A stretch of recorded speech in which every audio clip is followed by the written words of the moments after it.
মায়ের কাছে পড়ে মাত্র 9 মাসে পবিত্র কোরআনের হাফেজ হয়েছে মোহাম্মদ নামের 7 বছরের এক শিশু।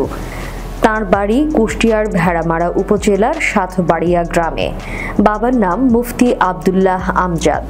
শিশু হাফেজ মোহাম্মদের মা আলিমা মাসুমা জান্নাত মাসুমা জান্নাত মহিলা মাদ্রাসা নামে একটি মাদ্রাসা পরিচালনা করেন।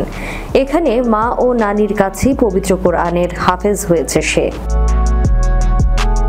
শিশু মোহাম্মদের বাবা মুফতি আব্দুল্লাহ আমজাদ বলেন, আলহামদুলিল্লাহ, আমাদের পুরো পরিবারই পবিত্র কোরআনের সঙ্গে যুক্ত। মোহাম্মদের নানা নানি মা সকলেই হাফেজ। আমার স্ত্রীও ওর নানির কাছ থেকে হিফজ সম্পূর্ণ করেছে। তিনি আরো বলেন, মোহাম্মদ যেটা করেছে এর শুকরিয়া আদায় করে শেষ করা যায় না।